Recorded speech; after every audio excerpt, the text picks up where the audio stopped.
Selamat hari ini teman-teman. Hari ini saya mau cerita dikit ya.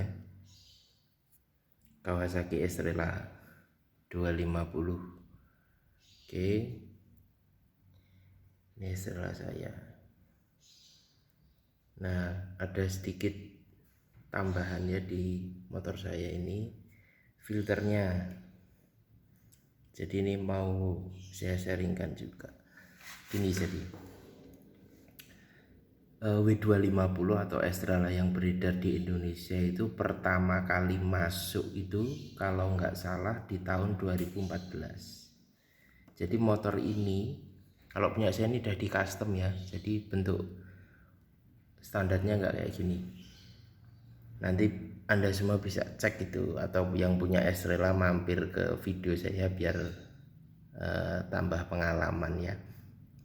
Jadi gini, motor Estrella yang masuk ke Indonesia itu mulai tahun 2014 itu sudah injeksi ya. Kalau Anda ketemu yang tipe karburator biasanya itu dia ATPM ya, datang dari ATPM, nggak dari Kawasaki.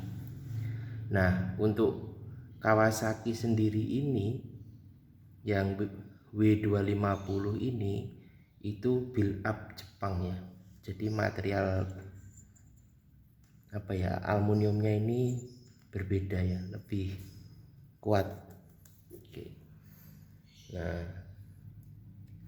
kemudian saya mau cerita dulu sistem injeksinya ya. Dia ini sistem injeksinya itu rotaknya itu ada di bawah sana. Ada rotak, tabung rotaknya itu di bawah. Nah ini kelihatan tuh.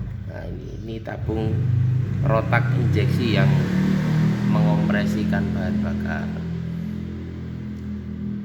mengabutkan bahan bakar. Nah, biasanya kalau W250-nya itu sudah di custom tangkinya, kemudian tangkinya nggak tahu itu berkarat atau tidak. Nah, ini nanti karatnya bisa masuk itu. Nah, memang di sini ada filter. Nah, ini ada filter ini. Ini memang filter, tapi ini dia filter kecil. Sehingga saran saya itu juga di backup dengan filter mobil seperti ini ya. Ini punyanya Suzuki Cherry kalau nggak salah, kalau nggak Katana ya Cherry ini. Nah ini saya kasih filter mobil, filter bahan bakarnya mobil untuk backup filter yang bawah ini. Karena kalau enggak di sini nanti ada karat, ada air, itu nanti bisa langsung masuk sini. Nah karena ini kan tempatnya rendah dan miring ya. Nah ini bisa air itu bisa nanti di masuk ke rotak sana ya, cepet rusak nanti rotaknya. Ya minusnya itu ya. Jadi ini sistem injeksinya itu fuel pumpnya itu enggak di tangki, enggak di dalam sini, tapi fuel pumpnya atau rotaknya itu ada di bawah sana. Itu punya kelebihan, juga punya kekurangan. Kelebihannya apa? Rotaknya yang di dalam itu tidak perlu tekanan yang tinggi untuk nyemprotin bahan bakar karena jaraknya pendek loh ke injektor. Jadi dia butuh tekanan kecil aja udah menginjeksikan bahan bakar. Nah, kelemahannya apa? Nggak bisa di remap ini. Jadi W250 ini nggak bisa di remap. Kalau mau di remap pada diganti itu pakai punya Yamaha, biasanya Yamaha Vision R15 itu, sehingga bisa di remap lah. Kalau diganti itu nanti modul yang di sini juga ganti semua. Oke, sekilas seperti itu ya. Untuk sistem injeksinya dia modelnya terpisah seperti itu, jadi perlu ditambahi, ini saran saya loh ya. Kalau nggak ngikut ya nggak apa-apa, ditambahi filter ini supaya nanti kalau ada air atau korosi dari tangki itu nanti ngendapnya di bawah sini, nggak ke bawah sampai ke bawah sana. Oke, kemudian dari segi historisnya ya, ini tuh bukan desain mesin baru ya. Jadi kalau ini di Jepang itu dia sudah keluar semenjak tahun 92 kalau tidak salah. Di awal-awal tahun 90-an tuh mesin ini sudah keluar dengan berbagai bentuk. Bentuk rangka atau bentuk bodi maksudnya. Tapi kalau bentuk mesinnya itu tetap seperti ini. Tapi kalau yang lama biasanya polis ya, polis atau chrome ya warnanya ya. Nah, mesin ini termasuk mesin legendaris ya di Jepang ya, banyak disukai ya oleh tuner-tuner Jepang untuk dibuat cafe racer, bobber, chopper. Nah, ini mesin ini banyak sekali digunakan di sana. Nah, kalau dari segi karakter ya, karakter dan jeroan mesin itu dari tahun 92 sampai sekarang itu nggak ada yang berubah. Yang berubah itu hanya sistem bahan bakarnya aja. Kalau di Jepang yang lama-lama itu pada pakai karburator ya. Dan ini motor saya ini juga kemungkinan akan saya downgrade ke karburator ya. Karena sistem injeksinya ini rasanya itu kurang bertenaga ya. Saya pengen downgrade ke karburator. Nanti kalau sudah saya downgrade ke karburator, saya berikan ulasannya lagi ya. Nah, untuk bahas mesin ini, saya pernah baca artikel di luar negeri. Mesin ini itu dibangun kerjasama antara Kawasaki, waktu itu namanya Kawasaki Heavy Industry, bekerja sama dengan Triumph, pabrikan motor Inggris. Sebenarnya sebelum lahir ini itu lahir dulu Kawasaki Meguro. Jadi Kawasaki Meguro itu tidak lanjut ya, dilanjutkan oleh Kawasaki W250. Kalau yang di Jepang itu namanya BJ ya, BJ 250. Nah, yang menjadi ciri khasnya itu adalah blok yang berbentuk segitiga ini loh. Nah, Anda ingat kan? Kalau Anda lihat ini, terus Anda lihat Triumph kan agak mirip ya. Seperti itu. Jadi sejarahnya itu adalah penerus dari Kawasaki Meguro. Kalau Kawasaki Meguro itu kan cc-nya 650 ya, ada yang 650, ada yang 320. Nah, ini kan 250. Kalau untuk touring ya, kalau sistem bahan bakarnya ini diganti karburator, pasti motor ini enak. Tapi kalau injeksi gini ya ya enak tapi kurang nikmat. Slow-slow aja. Kalau dari segi tenaga, motor ini itu segi konstruksi dulu ya, stroke-nya, langkahnya ini dia panjang. Langkahnya itu 73, kemudian burnya, diameter pistonnya itu cuma 63. Ya, langkahnya panjang, pistonnya kecil. Sehingga kalau Anda mau itu berani bore up itu 73 sama kayak langkahnya, ini dia bisa lari kenceng ini dia. Ya, jadi konstruksi mesinnya itu memang dia langkah panjang. Kalau secara tenaga, kalau di dalam klaim pabrikan itu dia bisa keluar 18 HP, 18 horsepower pada 7.800 rpm. Kalau torsinya dia maksimal keluar itu 20 Nm di 6.000 rpm. Jadi rpm rendah dia. Sehingga kalau Anda lihat limiternya itu di atas itu sudah cut itu di 10.000. Ya, jadi kalau naik di atas 10.000 ya nggak ada gunanya, karena dia tenaganya sudah keluar habis, torsinya di 6.000 rpm. Gitu. Memang ini bukan motor buat kebut-kebutan, tapi kalau di tuning untuk kebut-kebutan bisa. Ini potensinya gede nih mesin ini ya. Terus saya ini juga mau sharing ganti oli. Jadi saya itu sudah pengalaman dengan oli yang saya pakai. Mungkin teman-teman ada yang menambahkan, silahkan. Saya punya motor banyak ya, jadi nih. Nah, ini ada Satria FUFI, ada Saber, bahkan Karisma juga ada. Ini juga ada Yamaha Gear. Bahkan saya juga punya Harley Davidson ya, di garasi sebelah ya. Ada Ninja, ada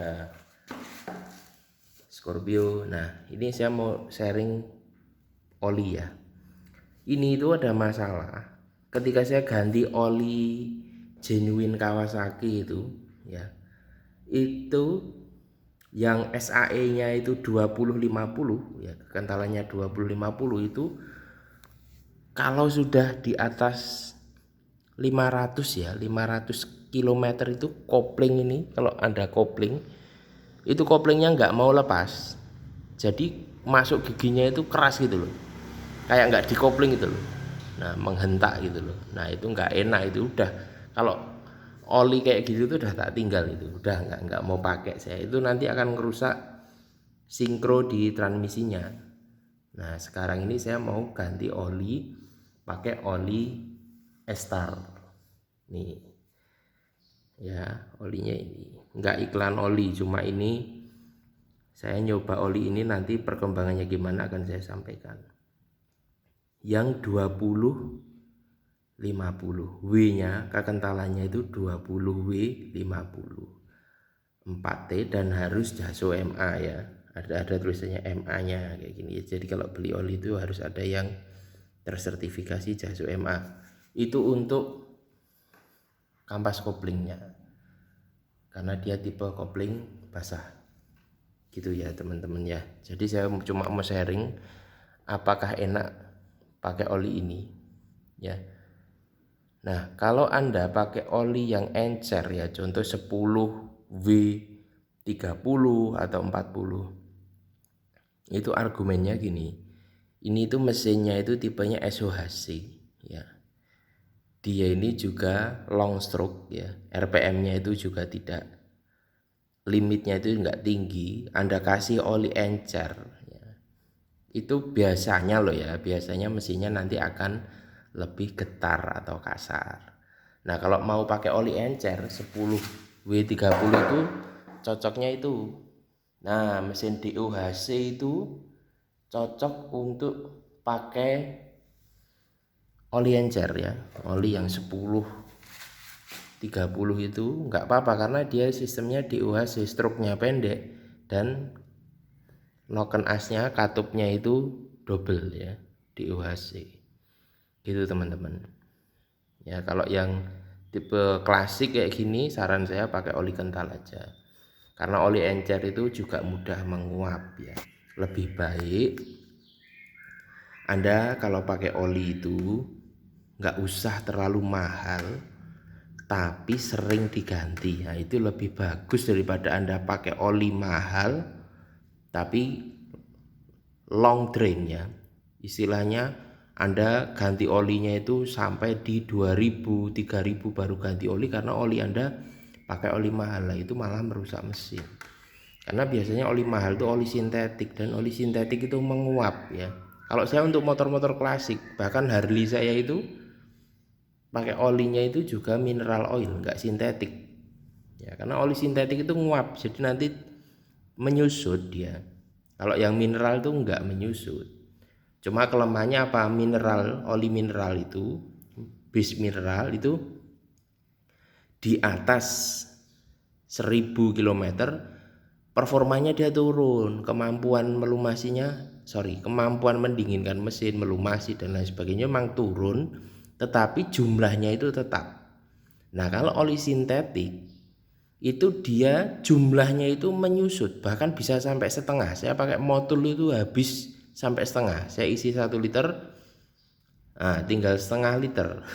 Saya pernah lakukan itu di Honda Tiger ya, cepet banget menyusut itu, padahal baru belum ada 1000 itu udah menyusutnya banyak ya. Nah jadi kering nanti olinya ya sama, tapi performanya bagus terus lah. Tapi kalau olinya kering dalam arti olinya menyusut ya sama aja, pompa oli juga nggak bisa naikin oli kalau kekurangan oli, gitu loh masalahnya.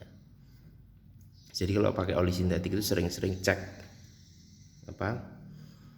ketinggian oli gitu. Nah ini saya mau coba, ini saya sudah pakai touring ya, jadi saya udah males ini mau pakai sebelum ganti oli. Ini udah transmisinya istilahnya koplingnya nggak mau lepas itu, jadi kayak kopling kampas koplingnya lengket gitu loh, pakai oli yang OM itu ya. Jadi saya mau ganti ini murah olinya, nggak mahal, ini paling satunya 50.000 jadi 200.000 ya.